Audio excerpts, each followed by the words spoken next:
Welcome back. In our last session, we looked at the three parables that are unique to Matthew, which conclude Matthew's parables discourse: the lost treasure, the pearl of great price, and the seine net. We concluded our discussion of that discourse with the scribe trained for the kingdom of God. The rest of that last session was devoted to the Matthean version of the feeding of the 5,000 and the walking on water.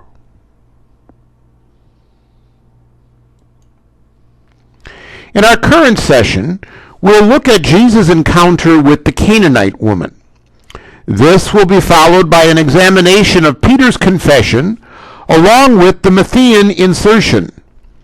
In Matthew, Mark, and Luke, Peter's confession is followed by the first prediction of the Passion.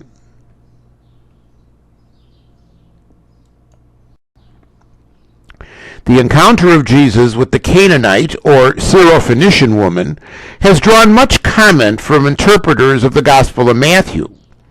Many see the narrative as portraying Jesus in a negative light. However, as we shall see, that's not the case, in light of the cultural mores of the time. Further, this text furthers the theme of Jesus' relations with the Gentiles, as portrayed in the Gospel of Matthew.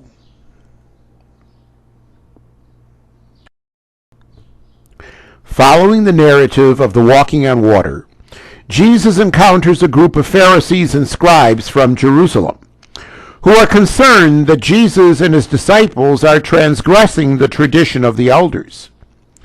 Jesus shows that there is a difference between the precepts of God and mere human precepts. He concludes that the evil tendencies of humans derive from their heart, their inmost being, and not from what they eat or their failure to follow a hygienic procedure.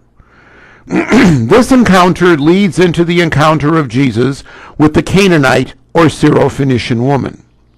Jesus travels outside of the territory of Israel, withdrawing to the northern regions of Tyre and Sidon, the contemporary Lebanese coast. Matthew introduces the woman with a demonstrative particle, idu. This calls attention to the remarkable fact that this is a Gentile woman approaching Jesus. Then she's introduced simply as a Canaanite woman from that region. Hagner remarks that this is quite remarkable that a Gentile woman would approach Jesus, much less make a request of him. So, having come out, she was crying out, ekraksen, which is an imperfect of the verb kradzo. The sense of that tense is that she was continually crying out to get Jesus' attention, who was more than likely shielded by the disciples from the push of the crowd. Further, this verb implies a much more significant address to Jesus than the simple say or ask. The content of the cry is then given. Have mercy on me, Lord, Son of David. First, note that this is the same as the cry of the blind man in 9:27, and will be the one in 20:30 to 31. She begs for mercy from Jesus, whom she addresses first of all as Kuria, which is the polite address of a woman toward a man, translated here as Lord. Then she uses a specifically Jewish title, Son of David, which is, as we have seen, a Jewish title for the Messiah, the expected one. Thus, the woman has knowledge both of Judaism and of Jesus. Why does she request mercy? She continues, my daughter is badly possessed by a demon. Her daughter is suffering from a malady that's seemingly beyond human cure. Jesus' immediate response is silence. But he did not answer her a word. This is more than likely the reason for her continued crying out. She will not be dissuaded.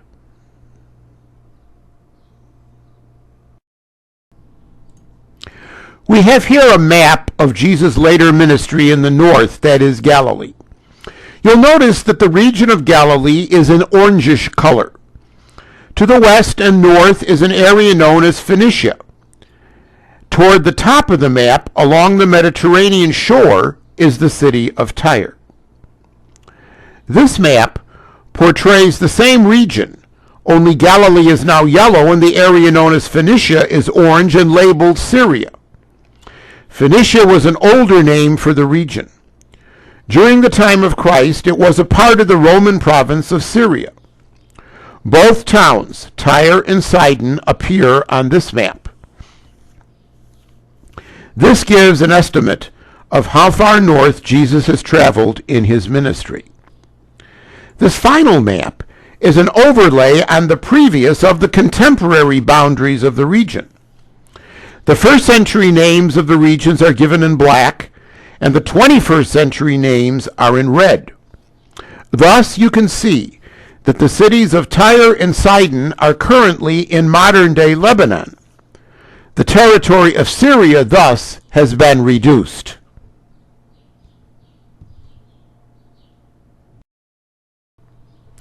Back to the text. The second response to the woman comes from the disciples, who, as she keeps crying out, keep on begging Jesus to send her away. Jesus' silence has accomplished nothing for the woman who keeps on crying out. The reason the disciples put forth the idea of dismissing her is that she's continually crying out, and dismissing her is the only way of getting rid of her. Jesus finally gives a response to the woman's cries. He reiterates the principle that he gave to the disciples in the discipleship discourse in chapter 10. I was not sent except to the lost sheep of the house of Israel. Chapter 10, verse 6. In other words, he's not going to do anything for this woman because she's a Gentile. The woman will not take this as an answer. She will not be put off by talk of Jesus coming exclusively to the Gentiles. To the Jews, excuse me. Approaching Jesus, she then worships him. She now sees him then as someone who can help her daughter, someone who can expel the demon. And so in exasperation she says, Sir, Lord, Kuria, help me. Now the word kurios here is linked to the verb proskuneo, to worship.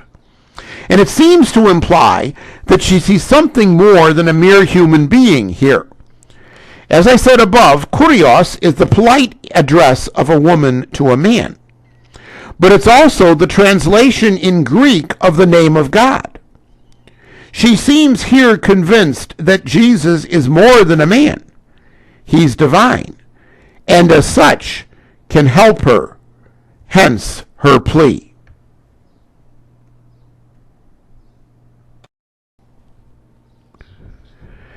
Jesus' response to this plea of the woman is most shocking. He says, It is not good to take the bread of the children and throw it to the dogs. It's as though Jesus says, if you don't get what I just said, let me make it quite clear. The children are the sons of the kingdom, that is, the Jews. In the home, the child had a right to the bread, to be fed by the parents.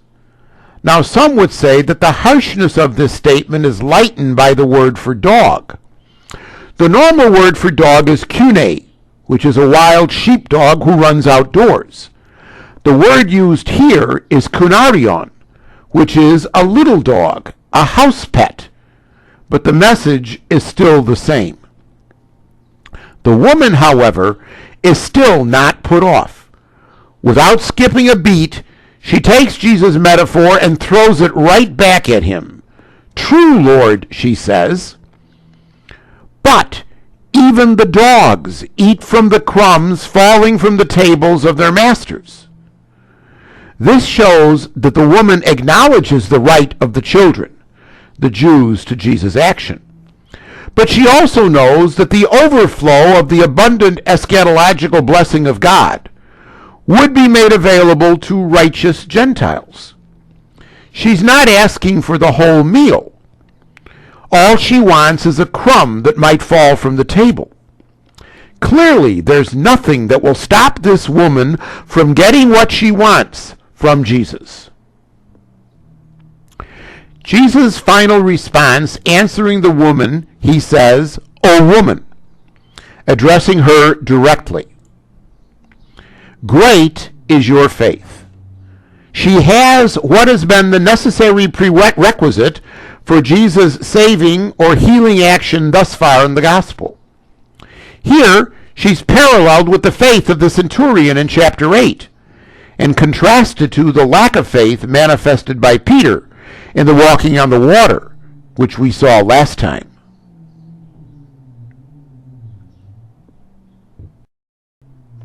The conclusion of the narrative is simple. May it be done for you as you wish. Because of her faith and her unswerving persistence, she will get what she wants. From that very hour, her daughter was healed. The ministry of Jesus now has moved beyond the lost sheep of the house of Israel. Jesus has cured the daughter of a Canaanite woman, a Gentile, because of her persistence and her faith. The lesson for us in this unit is persistence. In our instant society, we want everything immediately, and we're unwilling to be persistent in asking. This woman knew what she wanted, and she kept crying out and begging Jesus until she got it. How willing are we to do that? God wants faith. God wants persistence.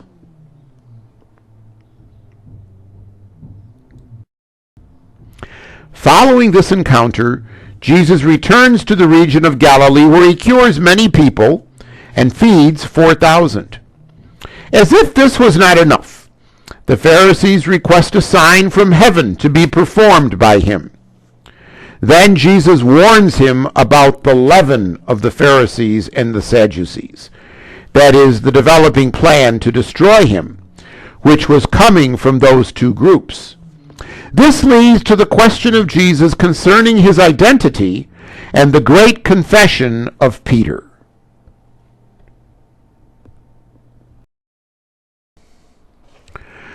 The locale of this unit is the region to the far north in Israel known as Caesarea Philippi, a city Herod Philip, the Tetrarch, built to honor the Emperor Tiberius. Jesus seemingly went so far north to avoid the press of the crowds in the area of the Sea of Galilee. So arriving in this remote area, Jesus asks his disciples a key question. Who do people say the Son of Man is?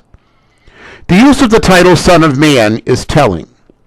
Matthew uses the term Son of Man as a direct reference to Jesus, almost equivalent to the personal pronoun I. Thus, Jesus asks, what do people say about me? Or its Markan equivalent, who do people say that I am? The response is quick. The disciples answer with three possibilities. Some say John the Baptist. John the Baptist was expected by his followers to rise from the dead. This opinion has been expressed earlier in the Gospel of Matthew by Herod, when he says that Jesus was John the Baptist raised from the dead. Others expressed the second possibility, claimed that Jesus was Elijah. According to the prophet Malachi in chapter 3, verse 1, the prophet Elijah, who had ascended into heaven on a whirlwind, would return prior to the coming of the Messiah. This gave rise to the practice of leaving a place for Elijah at the Seder table, a practice that has lasted to the present day. Thus, it was considered in some circles that Jesus was the forerunner of the Messiah. The third possibility was Jeremiah, or one of the prophets. Hagner notes that Matthew mentions specifically Jeremiah because in the period between the Old and the New Testament, Jeremiah was seen as a key figure who would play a role in the coming of the final age.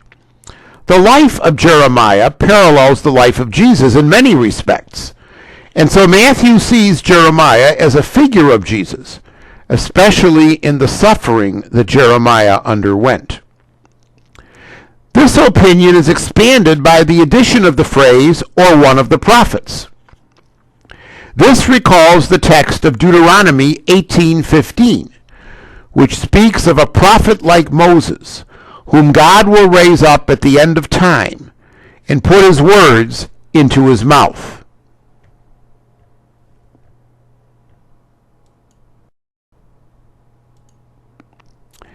Here is a map of Upper Galilee showing the distance between the Sea of Galilee, where Jesus has been ministering, and the area around Caesarea Philippi.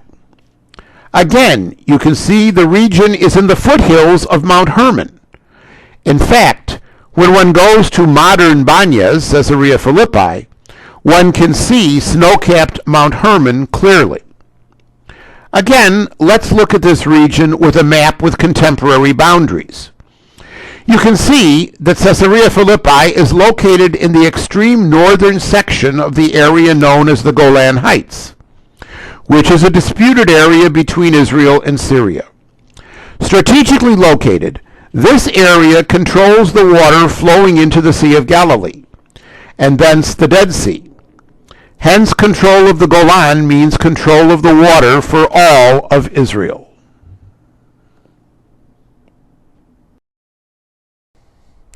Having looked at the location on the map, ancient and modern, we now look at the area itself. Here is a picture of the temple of the god Pan, which is built on the area of Caesarea Philippi.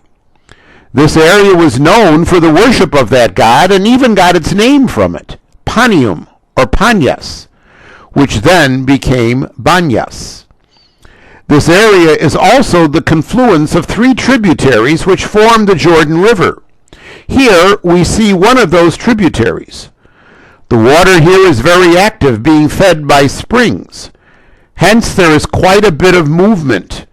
It could be said to be living water.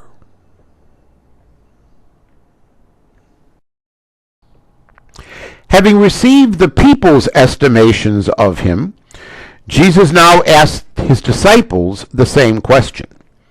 Who do you say that I am? Note, here he uses the pronoun I rather than the term Son of Man. This time it's Peter, identified by his full name Simon Peter, not the apostles in general, who gives the answer. You are the Christ, the Son of the living God. This is the same answer to the question that Peter gives in Mark's Gospel. However, in Matthew, he adds the Son of the living God.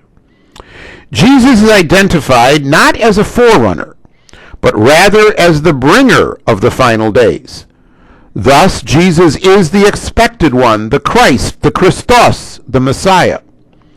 Thus, we see expressed by Peter what we already know. This Messiah is not merely a human being, but also he's one who participates in the very being of God, as we discovered in the infancy narrative. This recalls 2 Samuel 7:14, where God promises that he will be a father to the Messiah, and the Messiah, that is David's son, will be a son to him.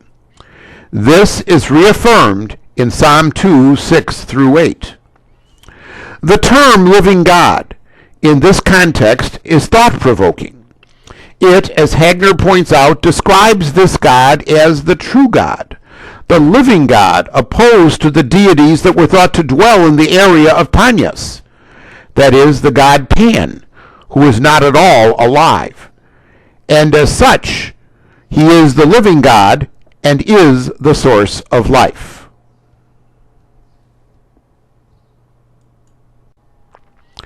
The juxtaposition of the titles Messiah and Son of God will again occur in the Gospel of Matthew during the scene of the trial before the Sanhedrin, where the high priest will ask Jesus, "Are you the Messiah, the Son of God?" Matthew 26:63. It will be Jesus' claim to these two titles that will ultimately lead to his passion and death. Matthew is clear that Jesus is not one of those who is expected in preparation for the end time. He is rather the coming one, the one who will inaugurate the end time.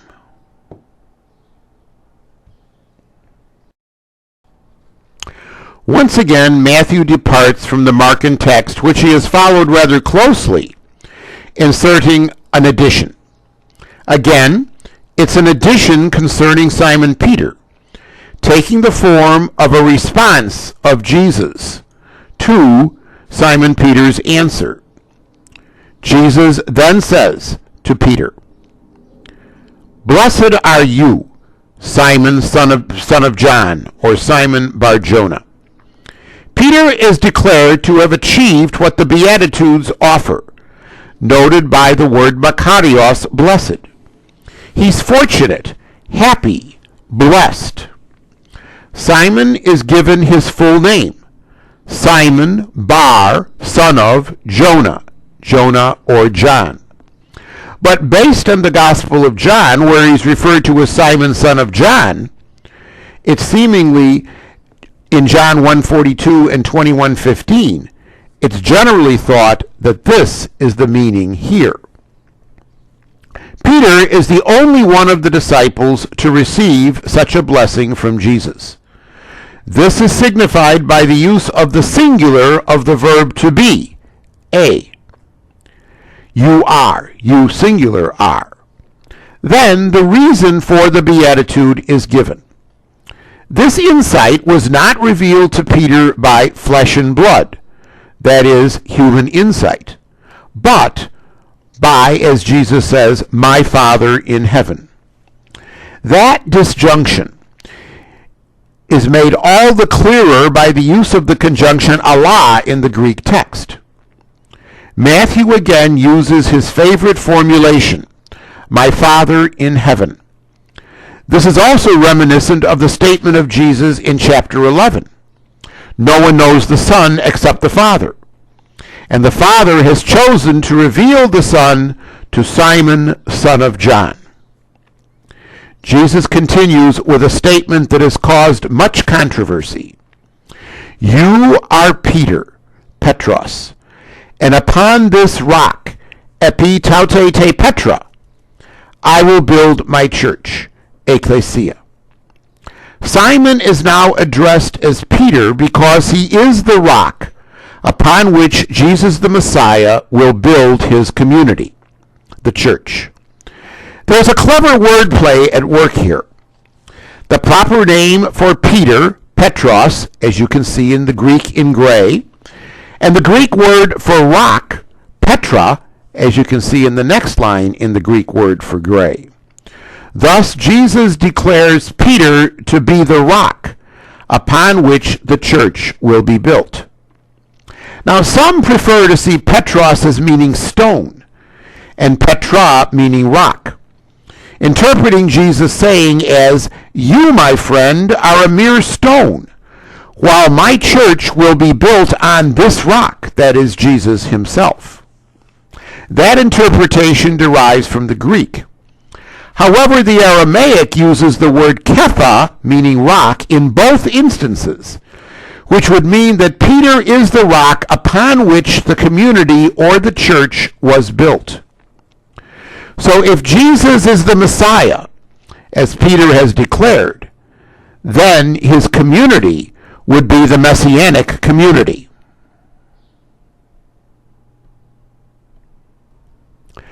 This is followed by a guarantee that the gates, that is, the power of Sheol, the abode of the dead or the underworld, will not prevail against it. There is question as to what the antecedent of the pronoun it or autes refers to. There are two possibilities, the church or Peter. Taking the first would imply that the powers of death will not overcome the church. Despite all persecution, the church, the eschatological community, will continue. Taking the second, those powers would not overcome the rock upon which the church is built, that is, Peter or his office. The first seems more likely, and the ultimate survival of the church implies the ultimate defeat of evil and its power. Contrasted to the gates of the underworld are the keys of the kingdom of heaven, which are now given to Peter. Just as gates were a symbol of power, so also keys are a symbol of authority. Hagner notes that Peter's possession of the keys of the kingdom grants him the right to admit or deny admittance into the kingdom. We see this in the prophet Isaiah 22:22, where speaking of the servant Eliakim it is said, I will place the key of the house of David on his shoulder. What he opens no one will shut, and what he shuts no one will open. So also the keys given to Peter. What he binds on earth will be bound in heaven, and what he looses on earth shall be loosed in heaven.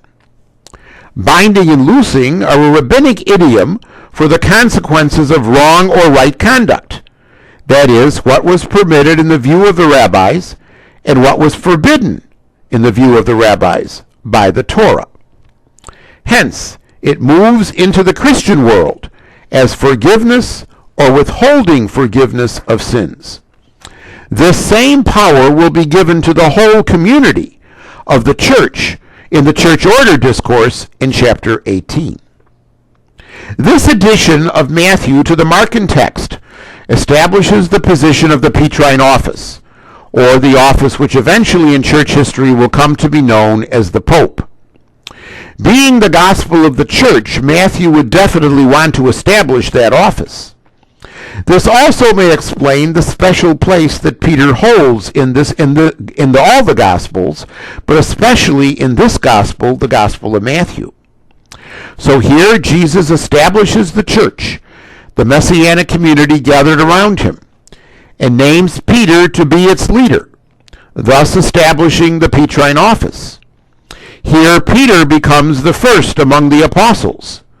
They work with him, but he holds the primacy. Just as in the church today, the Pope, the successor of Peter, holds the primacy, and the bishops, the successors of the apostles, work with him in teaching, governing, and sanctifying the people of God.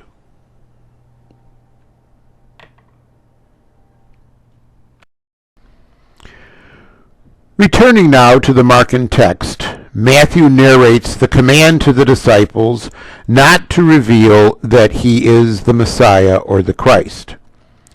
He's clear to note that this command follows the special declaration to Peter through the use of the verb tauta, then.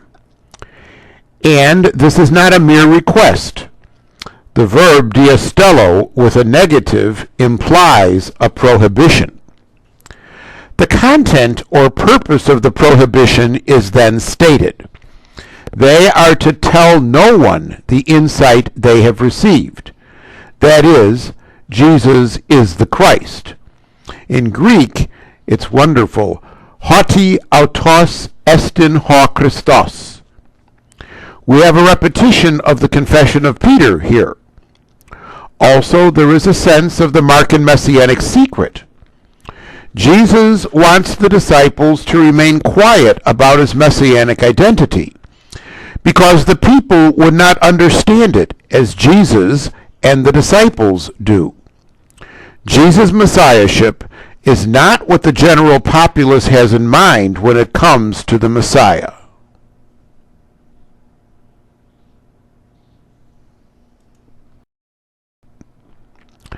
We now reach a crucial point in the Gospel of Matthew.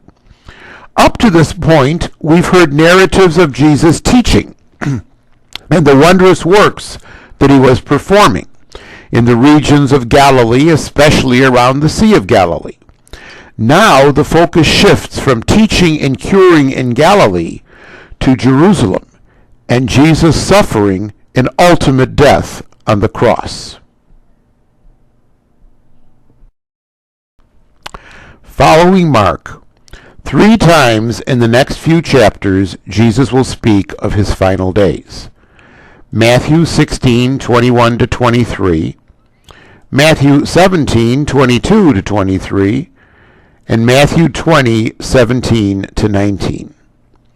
The first of these predictions is our concern now. With the words, "From that time on," apo tota, Jesus began to teach his disciples. Matthew begins a new section of his gospel. As such, it's parallel to Matthew 4:17, which formed the transition from the infancy and early life narrative to the Galilean ministry. Here, it forms the transition between the Galilean ministry and the narrative of the passion, death, and resurrection. The content then follows. Jesus begins to show his disciples that it was necessary. This word necessary adds a further nuance to the transition. What is about to be narrated is not something which might be avoided. It's necessary. Necessary with divine necessity, that is, planned and ordained by God. It's not the result of mere blind fate. What is it that's necessary? Jesus must go to Jerusalem. He must suffer many things at the hands of the elders, the high priests, and the scribes. He must die, and to give a glimmer of hope to the whole, he must be raised on the 3rd day.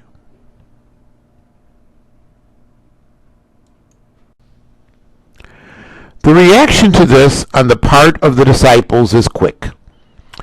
Peter, the spokesperson for the disciples, takes Jesus aside and begins to rebuke him, letting him know that what he proposes is not in line with the disciples' affirmation of him as Messiah. Matthew then presents the words of the rebuke. "God forbid, Lord, that this will not happen to you." First, note, Peter addresses Jesus with the title Lord, kurios. Then, in a common phrase, Peter wishes, "May God be gracious to you," or "May God mercifully spare you from this." And then Peter expresses not a wish, but what he sees as a reality. "In no way will this ever happen to you."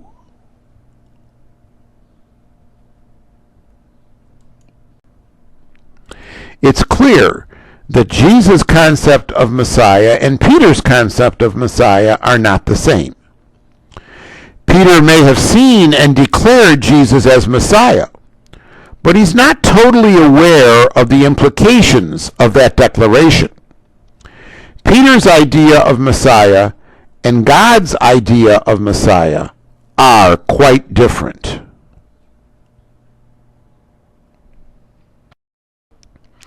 Jesus' response confirms this. He turns towards Peter and says, "Get behind me, you Satan." Now that's quite a strong statement.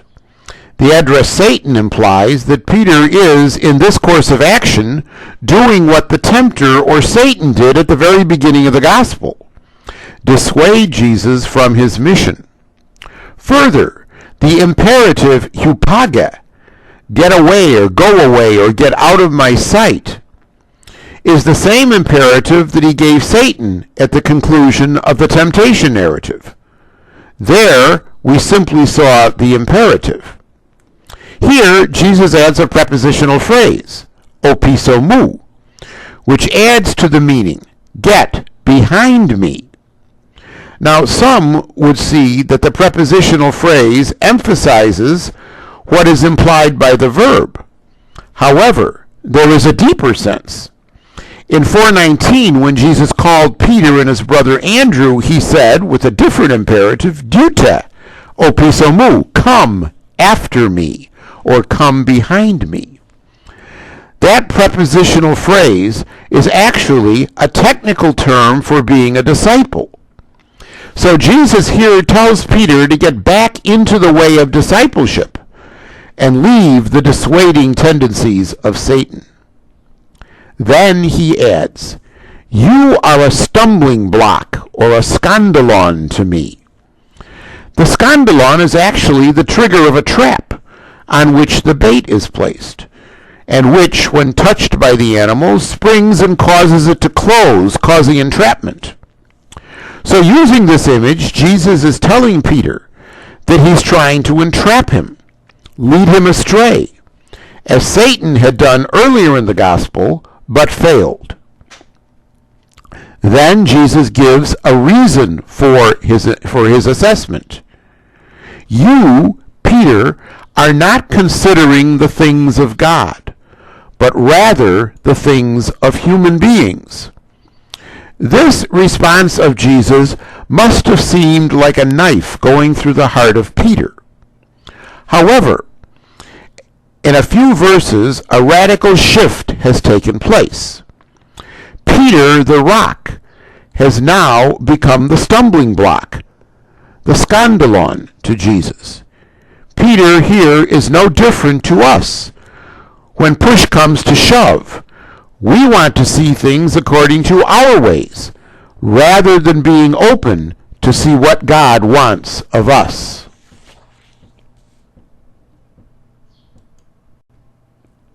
Well, that's about all we have time for in this session. Next time, we'll look at the narrative of the Transfiguration and the fourth discourse of the Gospel of Matthew, the church order discourse. See you then.